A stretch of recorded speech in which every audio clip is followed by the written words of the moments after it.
नमस्कार। इससे पिछली वाली वीडियो में हमने बुद्ध पर चर्चा करी, हम सबों ने जाना भगवान बुद्ध के बारे में। अब हम महावीर के बारे में जानते हैं, जो भगवान महावीर थे, 24वें तीर्थक जैन धर्म के, उस पर चर्चा होगी। एक बात और मैं कहता हूँ, देखिए ये सब बड़े ही अध्ययन किए थे। भगवान बुद्ध को आप देखो, इतने बड़े धन, किस चीज़ की कमी नहीं थी, फिर भी वो ज्ञान की खोज में गए। महावीर को देखो, किस चीज़ की कमी नहीं थी, फिर भी वो गए। आप कोई भी ले लो, डायोजनीस ले लो, नहीं लाओत्सो को ले लो, मतलब कितने बड़े बड़े घर के जो लोग थे, मतलब राजा के पुत्र या राजा, बहुत सारे लोग अंततः ज्ञान की खोज में ही जाते हैं। तो क्यों न हम अभी से ही इसकी खोज करें, जो परम आनंद की, जहाँ हमें परम आनंद की प्राप्ति हो, नहीं जहाँ अथाह की सागर हो। आई थिंक वो है समाधि, ध्यान। यकीन मानिए, ध्यान एक ऐसी चीज़ है, वहाँ से आने का मन नहीं करेगा आपको, एक बार अगर ध्यान लग जाए जम के। तो इसी पर बहुत सारे लोगों ने समाधि पर चर्चा करी है, खास करके जो हमारी ध्यान है उस पर। ध्यान के माध्यम से ही बहुत कुछ पाया जा सकता है। यह अनुभव वाली बात ही मैं कह दिया। तो बिना समय गवाए शुरू करते हैं। देखिए, महावीर और भगवान बुद्ध ने ज़्यादातर चीज़ें गौर से अगर आप पढ़ोगे ना, अध्ययन करोगे, तो कुछ चीज़ें जो लगेगा कि यार सिमिलरली टाइप से है, मतलब मिल रहा है। तो मैं दिखूं या ना दिखूं, उसकी परवाह मत कीजिएगा आप। मैं जो कहूँगा उस तरह से आप नोट्स बनाते चलिएगा। ओके, आप नोट्स में लिख लीजिएगा महावीर, जैन धर्म, और जो मैं बोल रहा हूँ वो करते चलिए। ओके, ठीक है। पहले जैन धर्म लिख लीजिए, महावीर। आप ऐसे करके कॉलम बना लीजिएगा, चाहे ऐसे करके लिखिएगा। जैन धर्म में कुल 24 तीर्थकर हुए। कितने तीर्थकर हुए? यात्रा करने वाले 24। जैन धर्म के संस्थापक प्रथम ऋषभ देव, आदिनाथ या वृषभनाथ भी जिसे कहा जाता है, वो थे संस्थापक प्रथम ऋषभ देव, आदिनाथ या वृषभनाथ कहा जाता था। 22वें तीर्थकर जो अरिस्टेनेमी थे, 22वें तीर्थकर अरिस्टेनेमी। हाँ, एक और मैं बात कर दूँ, मैं यहाँ पर वही चीज़ लिया हूँ जो एग्जाम में पूछे जाने की संभावना है, पूछे गए हैं, आगे भी पूछे जा सकते हैं। तो मैं एग्जाम के दृष्टि को देखते हुए, एग्जाम पॉइंट ऑफ व्यू के व्यू से मैं ये बनाया कंटेंट। ठीक, 22वें जो 22वें तीर्थकर थे वो कौन थे? अरिस्टेनेमी। 23वें जो पार्श्वनाथ थे वो थे 23वें तीर्थकर पार्श्वनाथ। पार्श्वनाथ का जन्म काशी के वाराणसी में हुआ था। इनके पिता अश्वसेन काशी के राजा थे। ज्ञान प्राप्ति संवेद पर्वत पर उनको हुए। 4 शिक्षाएं इन्होंने दी: सत्य, अहिंसा, असत्य और अपरिग्रह। कौन? पार्श्वनाथ। जो पार्श्वनाथ थे उनका जन्म काशी के वाराणसी में हुआ। अश्वसेन के पिताजी थे जो काशी के राजा थे। ज्ञान प्राप्ति संवेद पर्वत हुआ, जिन्होंने 4 शिक्षाएं दी। सत्य मतलब सत्य पर चढ़िए, सत्य बोलिए, सब कुछ सत्य को मानिए, नहीं। एक था सत्य के बाद आपका अहिंसा। देखिए, अहिंसा को सब कोई लिया है, जो नॉन वायलेंस है ना, उसको हर कोई लिया है। मतलब हिंसा करनी ही नहीं है, जो नहीं कि मार काट पैर हाथ से, नहीं, वाचक से, मानी कि बोली से भी आपको हिंसा नहीं करनी है किसी के प्रति। किसी को आप मन दुखी कर दो, ये आप हिंसा कर रहे हो। तो अहिंसा पर चलनी है। अहिंसा का मतलब ये नहीं कि मैं कस के, नहीं, आप किसी को दुखी करते हो, वो भी हिंसा ही है। तो कहने का तात्पर्य है, चाहे वो बोली से हो, चाहे क्रोध से हो, चाहे आंख ऐसे दिखाकर करो, मतलब बॉडी लैंग्वेज से, किसी तरह से अगर बगल वाले को पीड़ा पहुंची, नहीं, उसे दुख हुआ, तो वो हिंसा है, तो वो नहीं करनी है। तो अहिंसा सर्वोपरि है। उसके बाद ये इवन महावीर ने अहिंसा को सबसे पांचवा जो मार्ग है इसमें महावीर वो बोले हैं कि पांचवा जो शिक्षाएं दी हैं कि अहिंसा तो सर्वोपरि है, उसको तो मानना ही मानना है। किसी जीव जंतु किसी को कोई भी जीव हो उसे किसी तरह से तकलीफ नहीं देनी है, ये महावीर बोले हैं। तो सत्य अहिंसा असत्य, असत्य का मतलब होता है, असत्य मतलब होता है आप चोरी डकैती ये सब मत करो। एक है अपरिग्रह, अपरिग्रह का मतलब होता है भौतिक संबंध जैसे धन संपत्ति धन दौलत इस सबसे दूर रहना। ये 4 शिक्षाएं दिए थे कौन? पार्श्वनाथ, जिनका जन्म काशी के वाराणसी में हुआ था। और पांचवा जो था महाव्रत, पांचवा महाव्रत जो थे ना ज्ञान प्राप्ति समय प्रवक्ता 4 शिक्षाएं दी थे। पांचवा ब्रह्मचारी, ये महावीर बोले कि महावीर पांचवा जो है ब्रह्मचारी भी रहना है। ये आप देख लिए।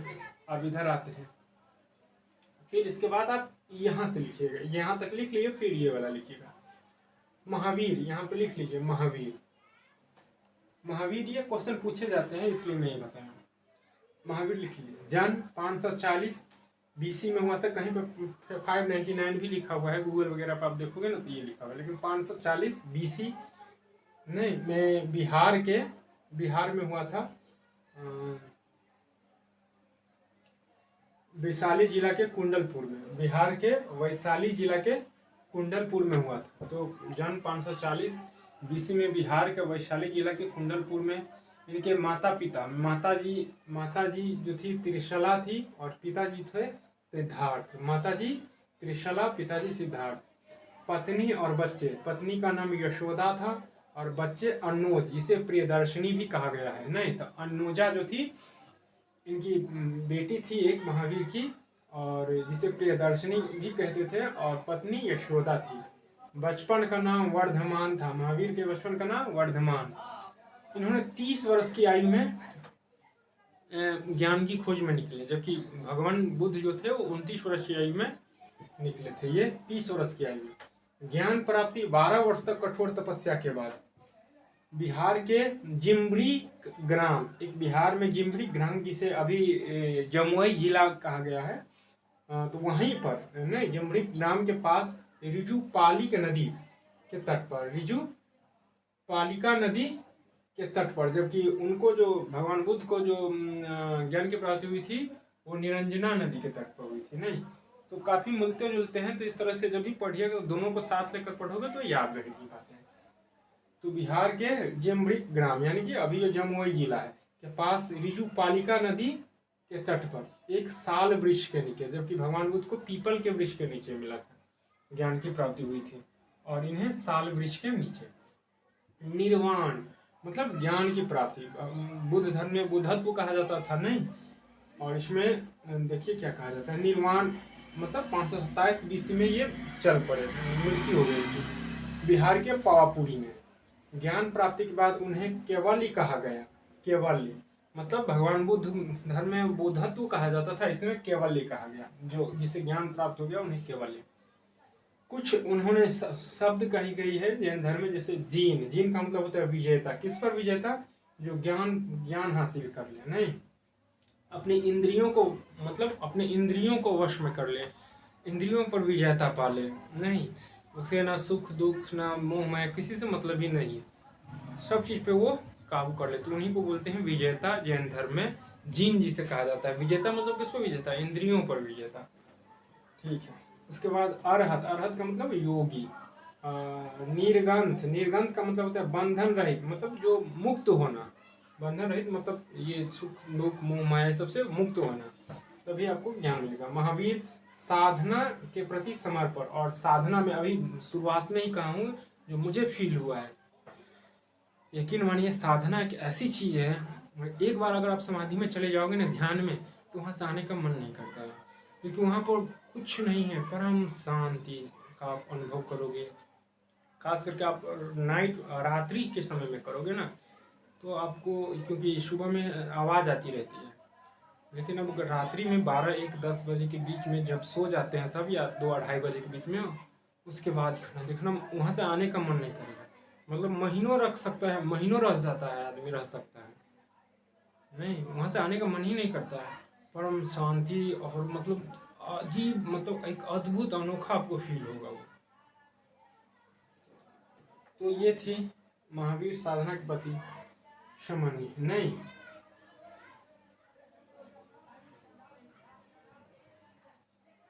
इन्होंने महावीर साधना के प्रति समर्पित, इन्होंने कुछ उपदेश दिए, मतलब कुछ ज्ञान की बातें कही महावीर। वो क्या थी? प्रथम उपदेश राजगृह में इन्होंने दी। जैसे प्रथम भगवान बुद्ध प्रथम उपदेश पाली में दी थी, सारनाथ में, नहीं सारनाथ में दी थी, उसी तरह से उपदेश इन्होंने दी राजगृह में। प्रथम शिष्य जामील थे इनके। संसार, ये कहते हैं कि संसार दुख माया है तथा दुख का कारण कर्म है। दुख का कारण क्या है? कर्म है। नहीं, मुक्ति के लिए इन्होंने त्रिरत्न का मार्ग बताया। यानी कि प्रथम शिष्य जामिल था, संसार दुख है, दुख का कारण भी, और दुख का कारण कर्म है। मतलब आप जैसा कर्म करोगे वैसा आप पाओगे। भगवान बुद्ध भी यही बोले हैं कि दुख है, दुख का कारण भी है, उनका निवारण भी है। मनुष्य स्वयं उसमें फंसते हैं। नहीं, तो आप महावीर भी लगभग सेम बात कह रहे हैं। तो कर्म पर आधारित है। हाँ, मुक्ति के लिए त्रिरत्न का मार्ग बताए हैं महावीर। मुक्ति के लिए त्रिरत्न का बात बताए हैं, जबकि भगवान बुद्ध ने मोक्ष प्राप्ति के लिए अष्टांगिक मार्ग को फॉलो करने के लिए बोला है। चलिए, ये जो है त्रिरत्न है, एक ऐसे करके लिख लेना। एक सम्यक दर्शन। सम्यक दर्शन मतलब होता है सत्य में विश्वास कीजिए, मतलब सत्य बोलिए, सत्य सब चीज करना है, झूठ नहीं बोलना है। ये सही बात बोले हैं, मैं इस चीज को फील किया हूँ। जो भी कह रहे हैं ना, उस सब महावीर, बुद्ध और भी बड़े बड़े जो दार्शनिक हुए कहे, वो सही बात कह रहे हैं। तो सत्य में विश्वास करना, सम्यक ज्ञान, वास्तविक ज्ञान। वास्तविक ज्ञान मतलब पेट पोसुआ ज्ञान नहीं, जो अभी हमारे स्कूल या कॉलेजेस में शिक्षा दी जा रही है, वो पेट पोसुआ पढ़ाई है। उस ज्ञान की बात यहाँ नहीं हो रही है। वास्तविक ज्ञान जो रियलिटी है, जो मतलब आपके अंदर से वो आता है।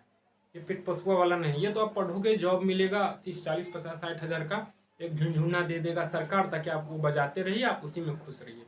जबकि ये दिमाग इतनी बड़ी है, मतलब ये यूनिक है, आप क्या से क्या कर सकते हो। बट एक बड़े स्तर पर एक वो बोलते हैं ना, स्ट्रेटजी रची जा रही है कि आपके दिमाग को आगे बढ़ने ही नहीं दिया जाएगा, आपको जॉब दे देगा।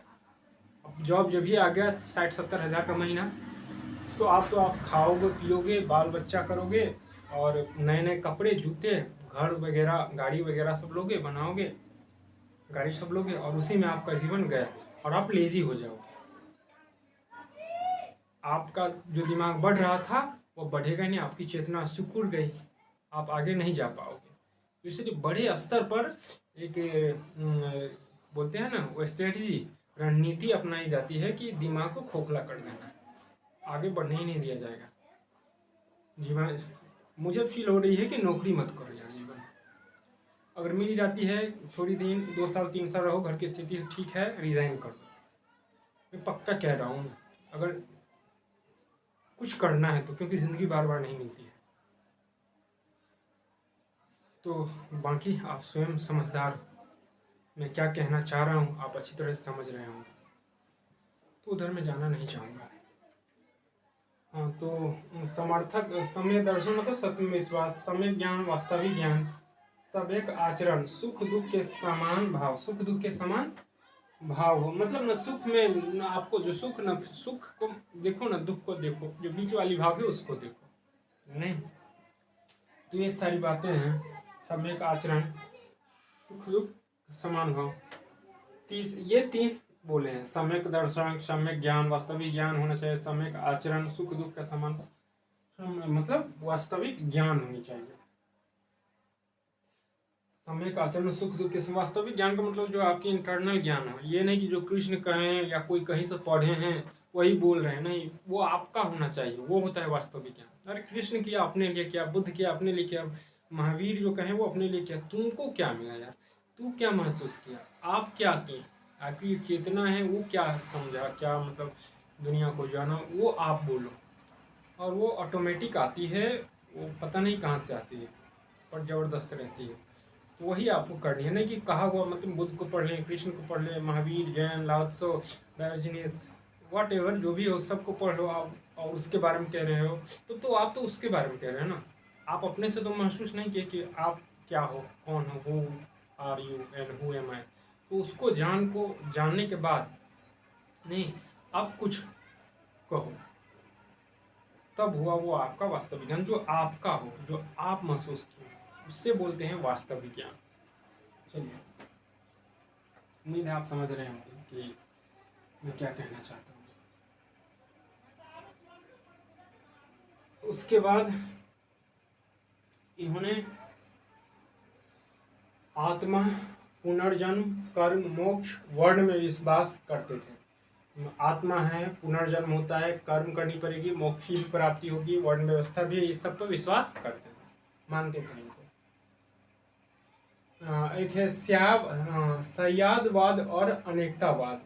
जो सय्यादवाद अनेकतावाद का संबंध जो है जैन धर्म से है, यानी कि सय्यादवाद अनेकतावाद का संबंध जैन धर्म से आत्मवादियों एवं नास्तिकों के बीच का मार्ग है ये। मतलब आत्मवादियों का जो ईश्वर में विश्वास करता है वगैरह वगैरह ये सब, नास्तिकवाद समझते हैं, ये सब नहीं मानता है। तो इन दोनों के बीच के जो मध्यम वाला मार्ग है उसको ये बोलते हैं। नहीं, एक महावीर 5 शिक्षाएं दी, ज्ञान में लिखा नहीं तो ऑलरेडी 4 अवेलेबल है यहाँ पर, सत्य, अहिंसा, असत्य, अपरिग्रह, और एक 5वां जो था, जो सबसे महान, अहिंसा के सर्वाधिक महत्व दिया है, जिसमें अहिंसा है। इन्होंने 4 शिक्षाएं दी थी, 5 शिक्षाएं, जिनमें ऑलरेडी पहले से पार्श्वनाथ दे दिए थे, सत्य, अहिंसा, असत्य और अपरिग्रह। इनमें भगवान बुद्ध एक जोड़े अहिंसा, और अहिंसा को सर्वाधिक महत्व दिया इन्होंने। कहा कि अहिंसा तो करनी ही नहीं है, नहीं मतलब अहिंसा करनी है, हिंसा तो करनी ही नहीं है, सॉरी। इन्होंने अहिंसा को सर्वोपरि माना है, हिंसा करनी नहीं है। मैं बोला हूँ ना, आप हाथ से, बोली से, मतलब फेस से, किसी तरह से अगर बगल वाले को तकलीफ दे रहे हो, जरूरी नहीं है। जिह्वा की कटाक्ष बड़ी खतरनाक होती है, नहीं वो इतनी तलवार से भी अधिक धार होती है, इसमें जान ले लेती। तो जरूरी नहीं है आप बोल के भी या फेस से भी या किसी तरह से भी बगल वाले को तकलीफ दे रहे हो, उन्हें पीड़ा हो रही है, तो वो हिंसा है। तो ये छोटी सी वीडियो थी। महावीर को आप पढ़िए। 30 वर्ष तक इन्होंने, 12 वर्ष तक ये भी इधर उधर भटकते रहे। एक ही ड्रेस में पहनकर गए थे, कहा जाता है कि पूरी फट उठ गई थी, जंगल में भटक रहे थे इधर उधर, लोग पागल समझ रहे थे, नंगा हो गए थे नागे।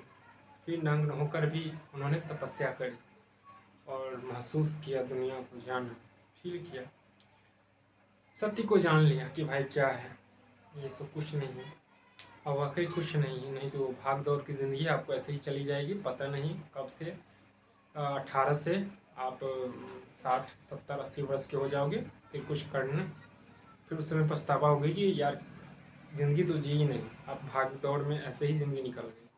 तो ज़िंदगी को बेहतर तरीके से जीजिए, ज़िंदगी आपकी है, अब मरोगे तो आप ही मरोगे, दूसरा कोई नहीं जाएगा, इसलिए अपनी ज़िंदगी अपने तरीके से जिए। नमस्कार।